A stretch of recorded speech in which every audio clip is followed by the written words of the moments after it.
Hey, and we're back on the Cubing Couch. I'm here with TeboeCubes. Hello, I'm TeboeCubes, a YouTuber with about 4,000 subscribers. How would you describe yourself to people who don't know you? My channel or like myself as a person? I would say probably a combination of both. Okay, on the channel, I'm very like, hey guys, it's TeboeCubes. In this video, but like, I think in real life, I'm more like a little bit more introverted, a little more chill. I can talk to people. I'm not like super like shy and stuff like I was maybe a few years ago, but you know, a little bit more laid back. So what got you into YouTube? Well, I started my channel when I was 11. I was gonna unbox a cube that I'd gotten for my 11th birthday, which was a Moyu Aosu 4x4, which I actually still have. Oh, yeah, it's this one, Moyu Aosu, and I got it for my 11th birthday.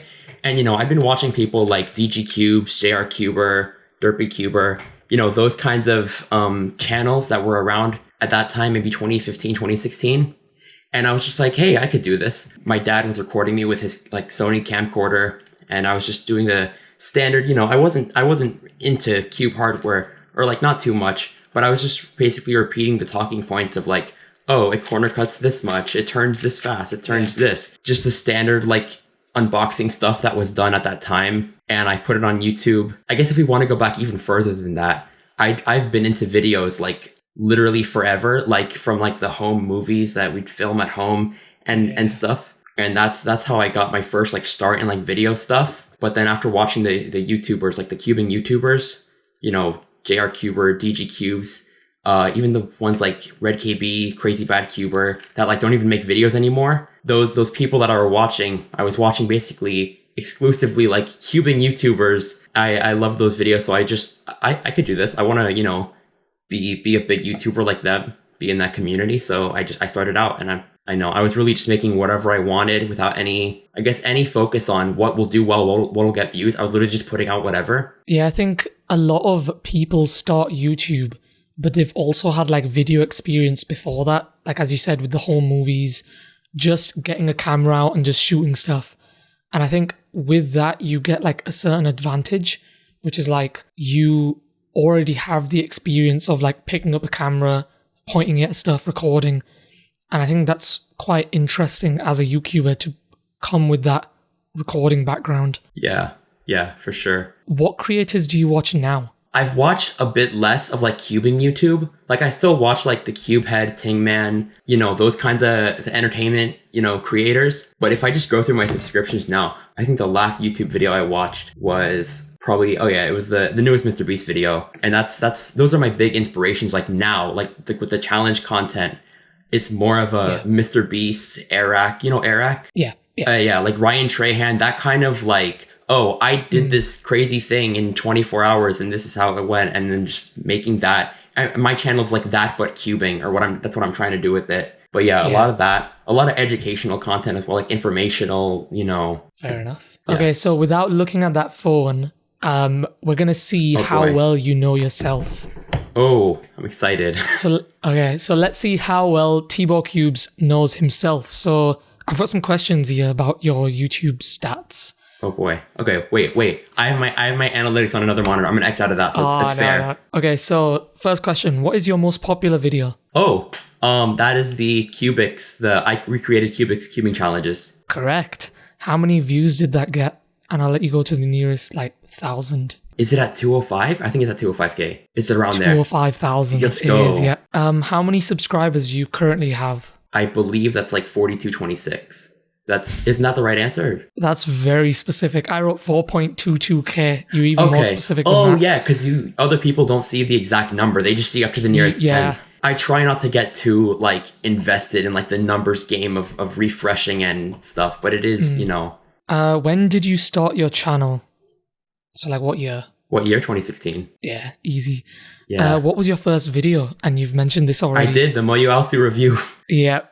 How many views did it get? Oh, that I have no idea. It's got to be in the 3 digits. Is it at? Oh, I'm gonna say 150. I'm not sure. Okay, it's 187. I'll give you that. I was close enough. Okay, I had no idea. I knew it was somewhere in the 3 digits. You did a good job with that one. Yeah. What is your most popular shorts upload? I know that one. That one is the transparent Rubik's Cube, and I know that because I was that's the first time a short of mine had ever blown up to that scale. Like I've had shorts get, 2,000, 3,000 views, but I posted that video and like I woke up the next day and I saw the short had like 1,000 views and I was like, oh wait, no, I read that wrong. It's 11,000. And then it just kept getting bigger and I'm like, oh my God. And I remember I went to the zoo that day and the whole time I was like, oh my God, this video is going crazy. Like literally. Wow. Like, I mean, we'll have a detailed look at your opinion on shorts in a bit. oh, I have a lot to say. Oh, I'm very interested in what you've got to say for that. How many views do you think that got? I think now it's at 90K. 91K, but Ooh. I'll allow it. How many views do you have in total on your YouTube channel? Oh man, I know it's about to hit 1 million. I know I'm It close, but I'm at like 960? 989K. So Oh you're my very God. close. Okay, last time I checked it was at like 950, 960. Okay. You're like 1 or 2 videos away, probably. Yeah. Okay, guys, after listening to this entire episode in full, I don't want to ruin your watch time. So after listening to this entire episode in full, then go to my channel and give me some views. I'll link it in the description below. Awesome. And how many videos have you uploaded? Oh, that one I know it's in the 200s, probably. 250? It's actually 332. Jeez. Okay. Wow. I haven't checked that in a while. I haven't kept track of that in forever. So that was actually really good. I'll put a score up on the top there. I wasn't keeping count. I probably should have kept count. I noticed you had your YouTube metrics up on a tab next to you. So like, what metrics do you value the most? What metrics do I value? I mean, subscribers are always just a good way to see, like, it's the general metric of I guess what most people would consider YouTube success. But I think when a video goes out, like as soon as I put a video up, those first few hours, I'm mainly checking to see if CTR, goes up, goes down. So what's CTR for those people that don't know? Oh, yeah. Okay. CTR is click-through rate. It basically means, people see your thumbnail and title all over YouTube on the homepage, on search, on the sidebar, recommended. And CTR is basically what percent of the people who see that actually click on the video. And that's a big indicator of how big a video will get. Like my Cubics video, the one that got 200,000 views, the Cubics challenges video, when I posted that, it had like a 30% or 20% CTR, which was like in the first hour. And I was like, okay, this is like crazy. Like this is kind of crazy. And that's when I started realizing that CTR was like linked with how well a video will do, or like how big it'll get in views in that initial spike. So you mentioned watch time as well. So do you value watch time or average view duration? Which one? Oh, okay. That one is tricky because I've had that same question myself. Like, would it be better to post a 5-minute video and have 80% watch, or have 80% average view duration, or post a video that's like 20 minutes and have, a certain like 50%? So one is more watch time, one is more percentage. But I'm glad when a video, the graph is like, for most of it, or if I have like 60, 50% by the end, no matter what length of video it is. And obviously that's easier if you have a shorter video. If I make a 30-second video, then it's going to be, way up the whole time. Do you ever know like when a video is going to pop off? Like, do you know what videos are going to do well and which ones aren't? Not really. I mean, I can see, like, I will kind of know when a video is not going to do well. For my world's largest 1x1 video, which I actually have the 1x1 right here. This is the world's largest 1x1. And when I put that video up, I was like, that was a super like high effort video. I put a lot of, effort into that video. I spent like a week editing it, or like, I guess the free time that I had in the Thanksgiving break week. But then when I saw the CTR had been at like 7 or 8%, I was like, oh no. And then, it's about to crack 1,000 right now, but sometimes a video will 0, 50, 100 views, and then 1,000, 2,000, 10,000, and then kind of flatline from there. But this just didn't have that spike. Would you say you've ever had like a toxic relationship with analytics? Possibly. I mean, I'm trying not to. But also, when you have a big spike in growth like the one I had back in May, it is kind of gratifying to see how many people are watching it or how well it's doing. It's kind of like, you want to keep this momentum going. But I am trying to not do that as much, like not place so much importance on, sub count and analytics. Yeah, like I've spoken with a few creators now and they've all said the same thing, which is like, there's been a time in their life where they've really invested in the YouTube game, if you like, where they've tried to get the highest numbers, things like that, where they were aiming for numbers and not for like people or audience. And it really got to them sometimes. I don't think it's ever really affected me negatively. Like, I've never been like super bummed when a video didn't get 1,000 views, but I have been I think I've used that like metrics thing to base a lot of my YouTube decisions on, instead of like what I'm actually proud of and what will impact people. Like, I'm like that 1x1 video that I just made. I'm really, really proud of that video. And I think that's one of my best videos ever. I agree. Yeah. Thank you. Even though it didn't reach 1,000 views in that first day. It didn't, but I'd rather be doing stuff like that than, I guess, back in, what was it, May or June, when my channel was popping off and I was just doing like 30-second videos about trending topics. Like, if Tingman hit a certain sub count, I'd be like, oh, Tingman hit this, so I'm gonna do a challenge based on this, get it out, fast paced, videos over in 45 seconds and it gets 10,000 views. But I look back at it and I'm like, this was, I'd rather be making like content that you could, experience. Yeah. Like, to me, there's a difference between a video that gets a lot of views and a video that provides value. Like, there's videos that really pop off that don't provide any value to the viewer. So it's about balancing that. Like, you obviously want your video to reach a lot of people, but you don't want it to not provide them any value. Yeah, that's okay. You put it perfectly, because it almost seems like, honestly, if I go into my YouTube like stuff now, it almost seems like the less effort I put into a video, the better it does. Yeah. Like, honestly, if I make a video that I spend a long time on, like, I watched 10 hours of cubing tutorials. I love that video. It got 2,500 views, which like isn't bad. It's not bad by any means. But also, if you look at my shorts that I put together in 15 minutes and it gets 24,000 views, then so I'm trying to consistently make good content, or to consistently make that, value providing video that I'm proud of, even though it can be tempting to like throw something together in 15 minutes, call it a day, and get 100 subscribers off of that. But that's not fulfilling. I can't I can't do that every week and be like, oh yeah, that's, I want to be known more for the better stuff. Yeah. I mean, you mentioned the challenge videos that you used to make. So I call that like genre of YouTube trend hopping or trend jacking. And it's basically where you find a trend and then make a video on that trend, but within your niche. So like, why do you think those kinds of videos got a lot of views on YouTube? Well, it started with, the whole J per million thing. Yeah. Like, once J per hit 1 million, then Tingman reached out to a bunch of these different YouTubers, including myself. Tingman hit me up on Instagram and was like, hey, I'm doing this thing. Like, you want to make a video once J per hits 1 million? I'm like, of course, it'd be great. So I put up that video and it did fantastic. It got like 20,000 views. My channel had grown from, I think, 1,300 to 1,500 subscribers, something like that, in that single like 2-day period. I'm like, this is insane. And I noticed that I'm getting a lot of views from new people. So what if I just do that again? I do that once Tingman hits 500,000. I do that once Cube Raisin hits 100,000. I do that once Soup Timmy hits 1 million, and so on. And those videos did really well. They were just really short. I think Eric used to do something like that too.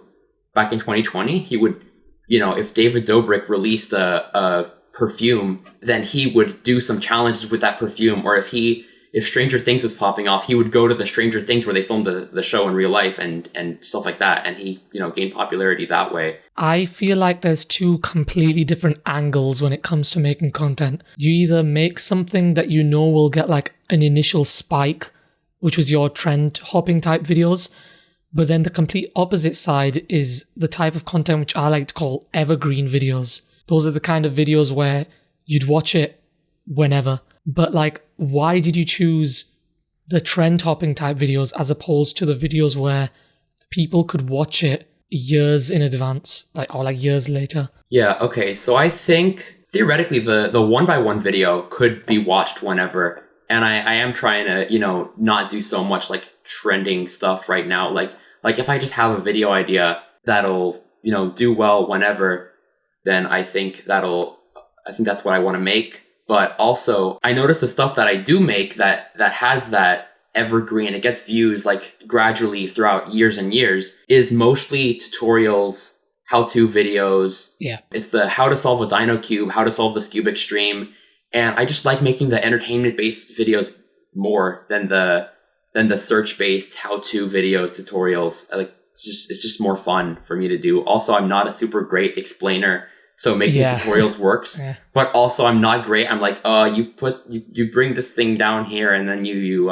So, what makes a good challenge video? What's the secret formula? What's the secret sauce? Okay, I think 2 years ago, I'm gonna just bring up an anecdote here. Okay. 2 years ago, I made this video where it was a challenge on the speed solving forums, where it was like solve a Rubik's brand 4x4, but you do the centers this way and you do the edges a different way, and then you solve everything and then you flip the edges using only parity algorithms. And I made that video, but I didn't know what to title it. I was like, can I solve a 4x4 using this weird method? And it wasn't great.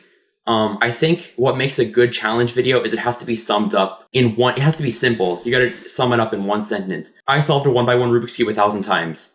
I built the world's largest 1x1. I think also having stakes there definitely makes it more interesting. Like I did a video where I solved a 2 through 7 relay, and if I didn't solve it in under 20 minutes, I had to get a bucket of water dumped on my head. Wow. Again, I'm super proud of that video because I had to like build this whole contraption with the water bucket and a rope that I think people can see how much effort goes into a video, especially when you increase the stakes. They can definitely see that requires a lot of work and effort. Yeah, I think that's a big appeal of MrBeast videos, honestly.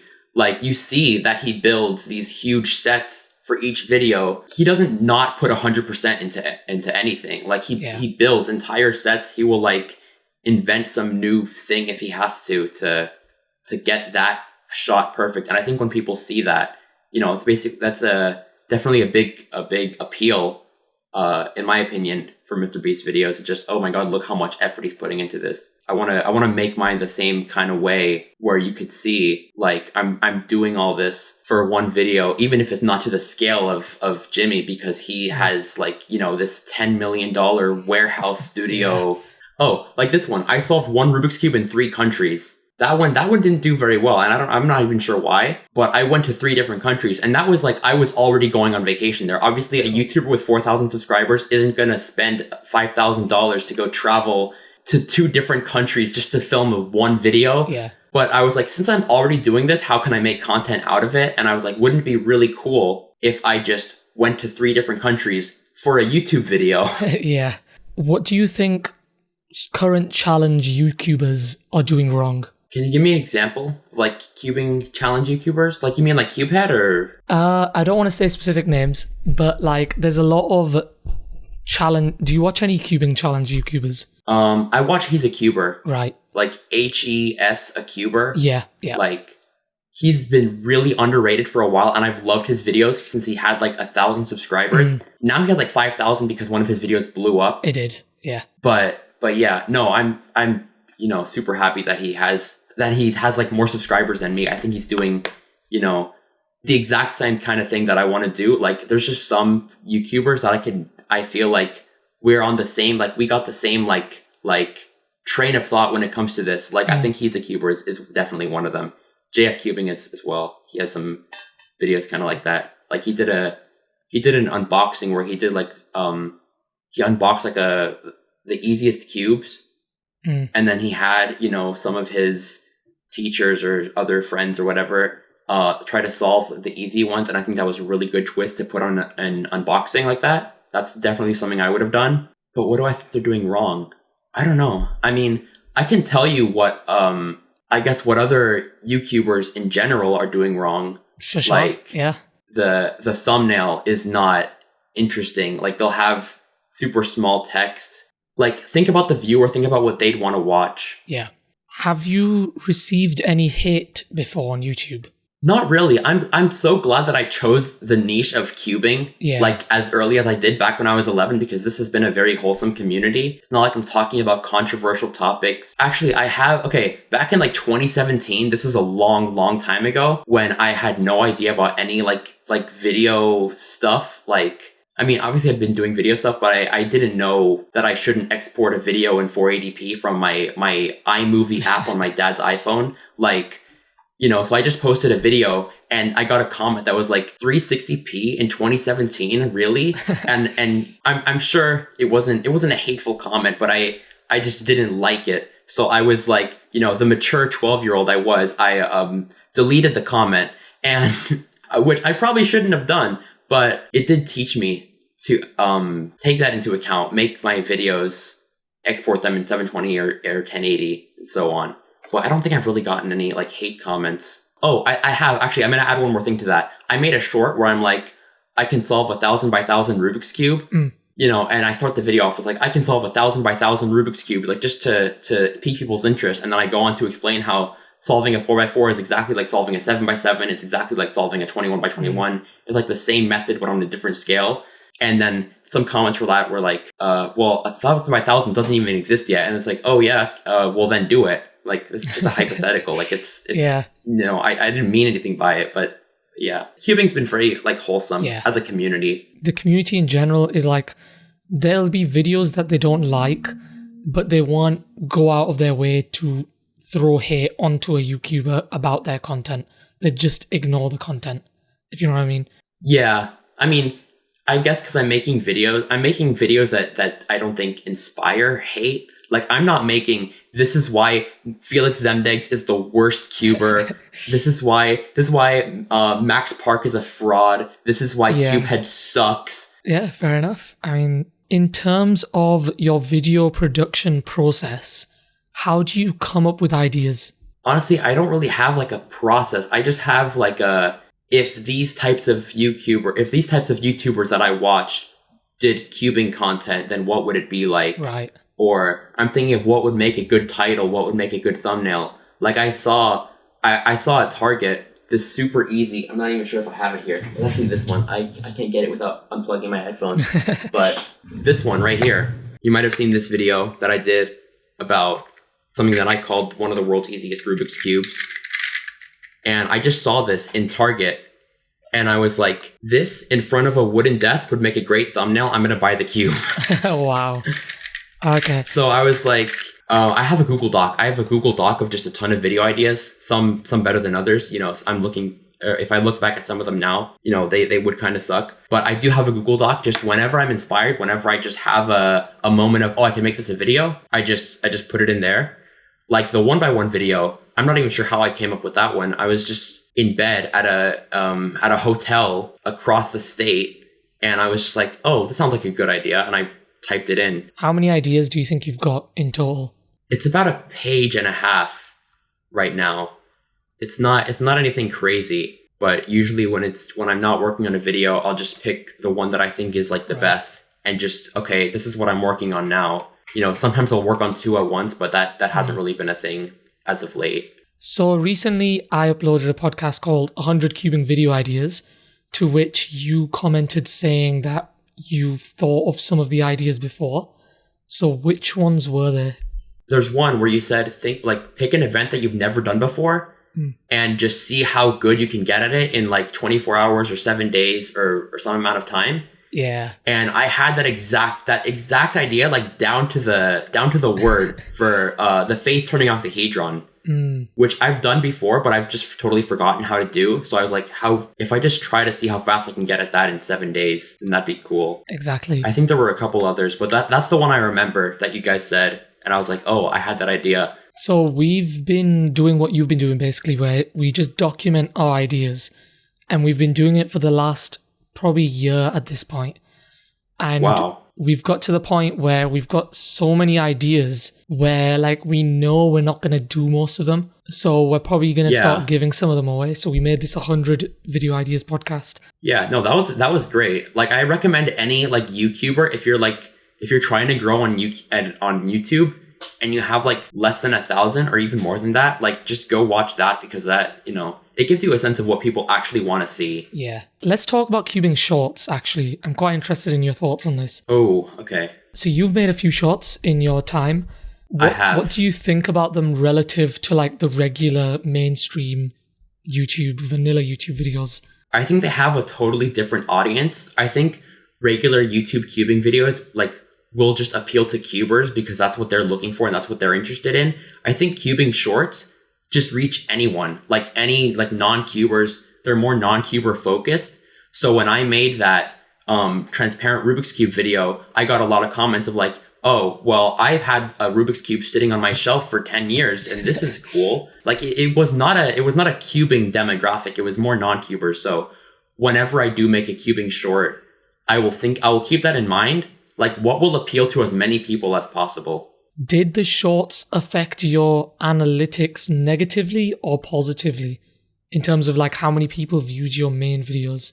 That's interesting. I don't think there was really a change, honestly. But also there wasn't a change. There wasn't a positive change. If you get like 100,000 views on a short, which I've never gotten, but let's say you get 50,000 views on a short, a lot of those people aren't gonna like watch your long form stuff. And you know, I've gotten an influx of subscribers from shorts. Like when I talked about that transparent Rubik's Cube when I was at the zoo and that video blew up, I went from 650 to 800 subscribers, but it didn't really affect. I think they're just kind of separate things now, and I think YouTube has even said that they're kind of making them separate algorithms. Yeah. A while ago, I suggested the idea of having a separate shorts channel. Going back, would you ever consider like doing a regular TeboeCubes and then like a shorts channel separate to that? Yes, I think definitely if I started making shorts on a separate channel, I think that would have helped a little bit. Even though, well, actually, my regular TeboeCubes channel wouldn't have been as big, so I'm not sure. But I feel like if I did make just a shorts channel and I put like 100% effort into putting out like 3 shorts a week or whatever, and just, you know, didn't really try to make them super high quality, high value, just I guess the Cube Raisin type, Soup Timmy type of, and no hate to them, but just like the funny cubing memes and whatever on there, I feel like that could get pretty big. As you brought up Soup Timmy and Cube Resin, what are your thoughts on the dedicated short form type content creators? I think it depends. I really like the approach Soup Timmy is taking to YouTubing. Like he has, I'm not even sure how many million on TikTok, and he just passed, I think he's almost at 2 million on YouTube, which is insane. And he's doing the same kind of thing. He's making videos that relate to non-cubers as well as cubers. Like, you know, he won't do a cubing challenge and mention that he got parity in edges or whatever. Like, it's mostly just, if I can solve this cube in 15 seconds, then or if someone else can solve this cube in 15 seconds, then I'll give them, you know, $100 or whatever. I think just making that more non-cuber focused was a smart choice on his part, because that, you know, expands his potential reach. Yeah, I really like what Soup Timmy is doing. The other people, I guess the dedicated short form creators, if we're not talking about shorts specifically and we're talking about more like skits, like the Cube Raisin, Cube for Speed, I don't really watch. I've never super been into Cube for Speed and that kind of thing. I watched Cube Raisin a lot, I guess, before the whole shift to like the Discord Beluga like type skit. Yeah. And, you know, again, no hate to Cube Raisin. I've talked to him about YouTube. You know, he's told me my thumbnails are good. I've told him, you know, I've told him things. We've talked on Instagram. It's just not the content that I'm super into. I'm the kind of person on YouTube where I would just click on a video, watch it for like 10 to 30 seconds as like a taster to see, like, do I really want to watch the full decide? Video? Yeah, that's what I do. I mean, I think that's what a lot of people subconsciously do. If you have a video that's like, I broke the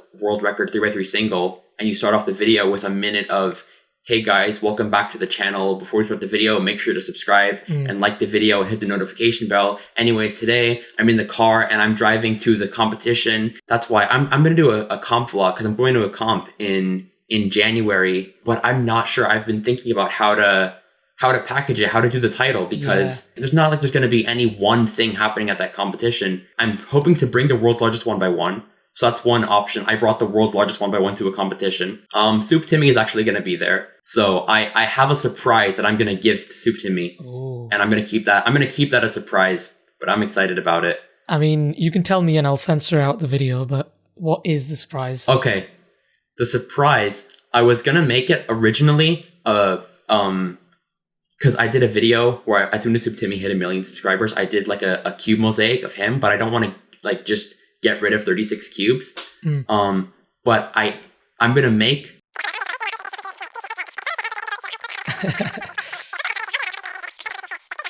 and that's going to be awesome. I think he's going to love it. Wow, yeah, that'll be a nice video, I think. In terms of comp vlogs, the way to package a comp vlog is that a lot of it can't be predetermined. Like, I know with challenge videos, you can like preempt what's going to happen. But with comp vlogs, it happens in the moment, really. So the packaging happens after the video is made. So it really depends on what happens at the vlog to determine what.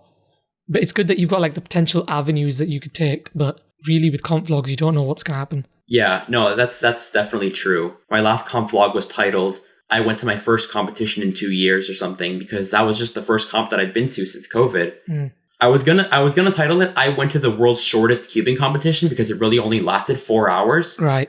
But then I fact checked it because I don't like to lie or exaggerate. Like, you know, I'm not gonna say this is the world's largest 1x1 if there's a bigger 1x1. I literally looked up world's largest 1x1 and nothing showed up. I was just getting normal 1x1, so it was like, okay, as long as it's bigger than this, it's the world's largest one. But yeah, I was gonna make it. I went to the world's shortest cubing competition, but I looked it up and there was actually a shorter competition somewhere else. So I just titled it, I went to my first cubing competition in 2 years. And then the next one, I don't even know what I'm gonna do. I have so many different things that I'm trying to do at that competition. It's gonna be fun though. So something I'm actually quite curious about is a concept known as retention editing. Are you familiar with that? Yeah, like editing with the intention of people staying for the video. Yeah, like what I've noticed in your videos is that you do very fast cuts and you tend to talk quite quickly as well. So is that to like maximize viewer retention in a video? Depends. I mean, the fast talking thing is just me. Like you might have noticed in this podcast, if I'm answering a question, I'm just, you know, talking and that's how I talk. And I'm trying to talk slower. And my newer videos, I'm putting an effort into, because I did put up a community post on my channel that was like, you know, what's something I can improve in my videos? Because, you know, sometimes you don't even realize what can be improved in your own videos. Yeah. So I just gave it to my audience to tell me, you know, what can I improve? And a lot of people did say that things went too fast. I talked fast, and the on-camera presence was kind of like I was reading from a script, which a lot of the time I am. But I am trying to make it more like, you know, slower pace. The fast-paced cutting thing, it's funny. I was talking to someone about this at school, a fellow YouTuber, just basically answering that same thing about the fast editing. My videos were very fast-paced. Like I would just quickly go from one thing to the next, to the next, to the next, just to get the video moving as quick as possible. But it almost felt like I was just kind of getting it over with as soon as possible. So I'm trying to, it's almost like I expect the viewer to want to click off the video. So I'm just, here's everything you need to get through the video. I'm trying to not do that as much. Like my 1x1 video was 7 minutes long. You know, I show myself going to Home Depot, picking out the wood and actually changing it to the foam. I show myself stickering it. I think if I made the 1x1 video back in June, I would have done, today I'm building the world's largest 1x1. I got these things at Home Depot and I'm going to put them together. And then I do some quick transition to get the stickers on. And then video's over in 2 minutes. But yeah, I'm trying to make it slower. And I'm trying to also, you know, if you could tell with the 1x1 video, I did the tests at the end to add some stakes to it, see if it's better, but also just to have some fun with the cube during the video to kind of add to it. I noticed Eric, I'm going to bring up these YouTubers a lot, but Eric did a video back in 2021 called I Bought Every Seat on a Plane. And he didn't just do that. The whole video isn't about him getting the seats on the plane. The whole video is about him bringing all his subscribers, not all of them, but he was bringing his subscribers on the plane so they can compete at different challenges and then win like a shout out from him. So that's when I realized like, oh wait, even though the video wasn't about him buying all the seats on the plane, I noticed like, okay, the title can be like kind of the introduction. Like this is what I did, and then the video is actually, but this is what I did after. I feel like the really fast-paced videos to me come across as quite overwhelming. Like that's not the kind of content I typically watch. And I feel like I represent a demographic within cubing YouTube that don't like to watch the overly fast-paced videos. Like there's a few people I talk to that say they really like these podcasts because they're much slower and that it's easier to like take in all the information and stuff. And I've noticed with your videos as well, they've started to get slightly a bit longer and longer. Like they used to be a minute, 2 minutes long, and now they're like 6 minutes long. And that's what I want to do, not only because it helps watch time, but because I don't want to be known for making, 30-second videos. If you go back in May when I'm doing these YouTuber like milestone videos, like I call them, they were all 30 to 45 seconds long, just because everything was so quick, and that's what already worked for the JPerm video. So, but I want to do the longer form stuff, like Ryan Trahan's Penny series, or Ryan Trahan's videos in general. They're all like 10 to 15 minutes long.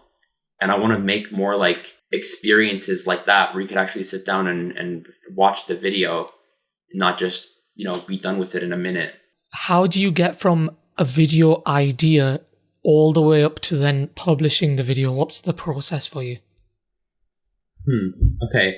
First, I think about which video ideas I'm actually going to do next. Like right now I'm not working on anything. I have no footage for any upcoming videos. I am just solely like, but I know what I'm going to work on next. And the face turning octahedron, the FTO video, is going to be like, it's right there. It's one of my next videos that I'm going to do. But I guess after that, if I'm actually filming something, I will write a script usually, like not a hard set script, but I'll do like an outline of what the story is going to be, what the stakes are, what I'm going to do in the video to make it interesting, maybe write some lines of text or just an introductory paragraph. And then I will record the actual video, which could take anywhere from a minute or two if it's a short, or maybe a day, an afternoon. Some of my videos I can film in an afternoon, and then some will take like a longer time than that. Like for the 1x1 video, the going to Home Depot was one day. I built the cube the next day, and then a couple weeks after that, when I had already edited, I had already edited the part where I went to Home Depot and built the cube, and then I was like, okay, let's film the tests, let's film this comparison, and then edit that. So if it's a bigger project like that, I'm like filming and editing at the same time. But for some other things, I will just have footage.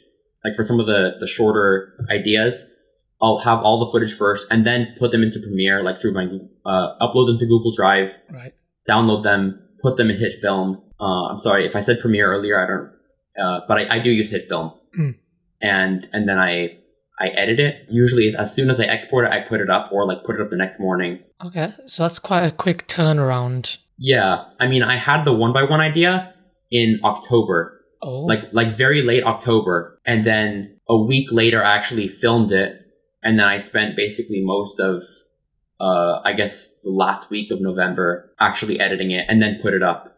So that one was kind of a longer thing. But some videos I could have done in a weekend. If it's a shorter idea, if it doesn't involve this huge project of building something and then going to a park to film one shot and then... Yeah. I mean, what does your YouTube setup look like? Like, what gear do you use?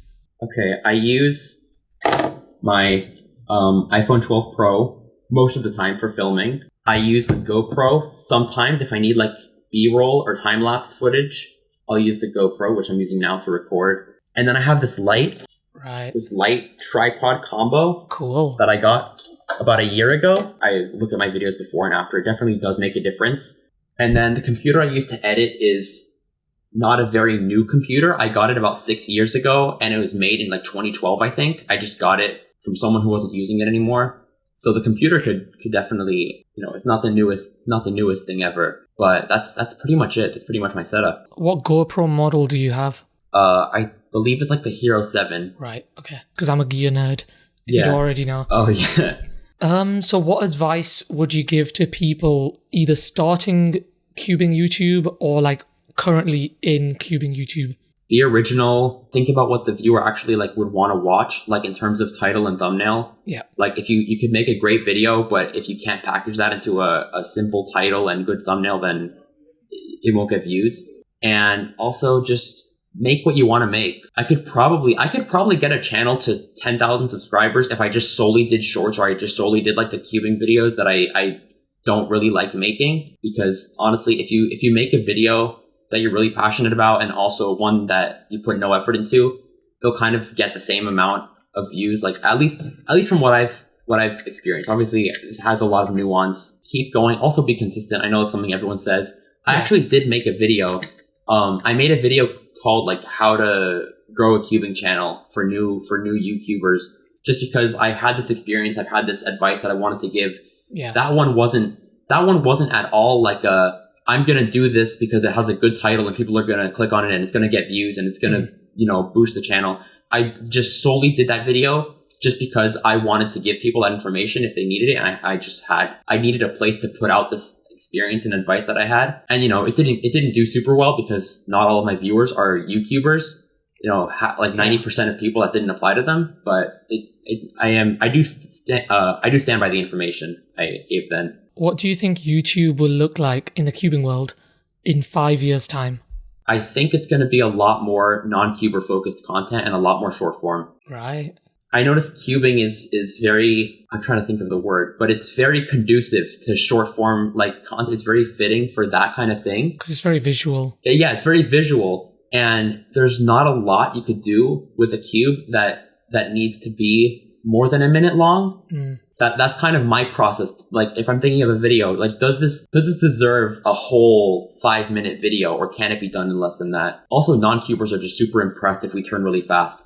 Yeah. If you see on your TikTok someone scrambling or solving super fast, and that's just super impressive. What I've seen on YouTube in cubing, at least within the last year, is that it's moved from speed cubing content over to Rubik's Cube content. We've lost the speed aspect, I think. Yeah, that's a perfect way of describing it. Because it's more relatable to non-cubers. And I feel like if I had to predict cubing YouTube in 5 years, it'll probably lose the theory and the speed aspect of it, and it'll start moving over to puzzles and Rubik's Cubes, which I personally don't want to see that happen, because I still like to see the speed cubing aspect of cubing. So I'll still be making that kind of content, hopefully. But would you ever shift? Would I ever shift? I think in a way I already have made some videos that will be relatable to non-cubers. I will put, Rubik's Cube in the title of my videos and stuff and try to appeal to people that way. But also, you're right, I don't want to see, I'm more into the content that's for cubers. Yeah. Than things that kind of appeal to the lowest common denominator, like this is a Rubik's Cube and I can solve it in under 10 seconds, which it's cool. It's cool to impress people like that.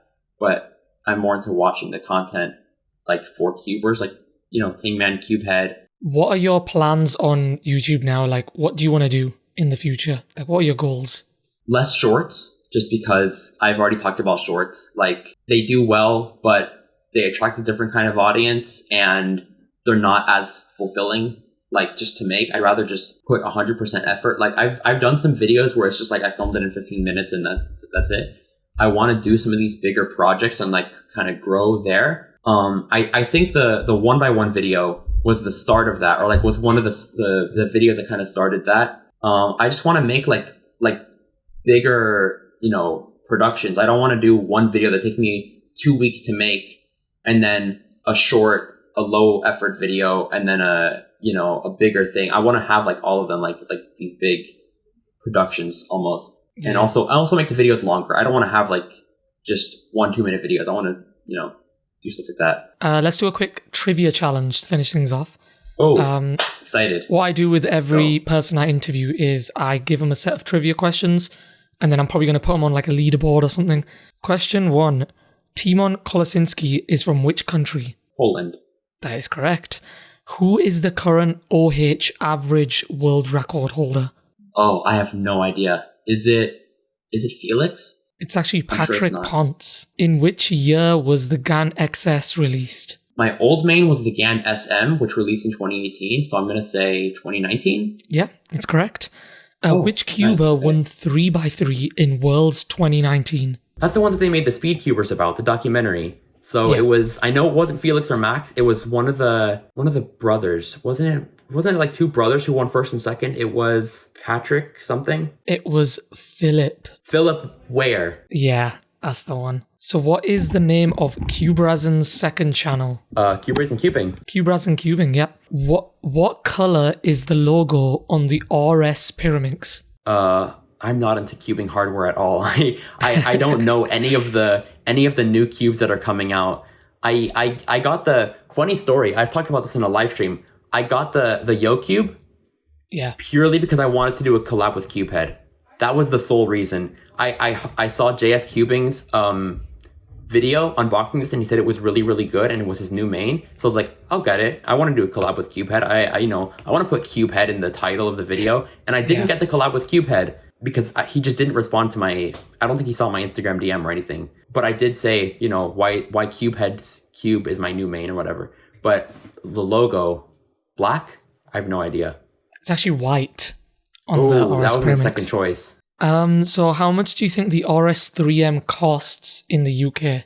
That is a budget cube, so it's probably around $8-10, which in the UK is, I don't know what pounds converts to, but it's about the same, right? It's like, I don't know, £10. £10, yeah, that's right. For real? Oh my god. How do you say Rubik's Cube in Chinese? Man, I have no idea. Mo Yu Wei Long. No. So it's Mofang, which you've heard in like Mofang Jiaoxi Cube in Classroom. Wait, yeah, and Qi is Mofang Yi. Okay, that's cool. Who has more subs, J Perm or Soup Timmy? That's Soup Timmy. Easy. Yeah. To the nearest second, what time do you need for a top 100 2x2 single? 0.7. I don't know. So to the nearest second, it's 1 second. Kind of a trick question. Oh, to the second. Okay. The limited edition GAN 12 Peacock edition is what color? That's the teal one, right? Like a green color. Green. Yeah, teal, okay. I saw green, Cubehead's video about that. The final question. What was the answer to the first question I asked? Wait, in the trivia or in the podcast? In the trivia. Oh my god. Okay. Wait, what's the first? Oh, Poland. Poland. Yeah, that's right. And again, I'll have a score up on the screen. Yeah, it's been a good chat. It's been nice talking with you. Subscribe, everyone. Subscribe to the Cubing Couch and Cubing Critics while you're at it. And also, I'll leave TeboeCubes' links in the description. Follow his Instagram, like his videos, especially that 1x1 video. I'll link that below. I'll put it also on the side here. We'll see you in the next podcast. Peace. Yeah.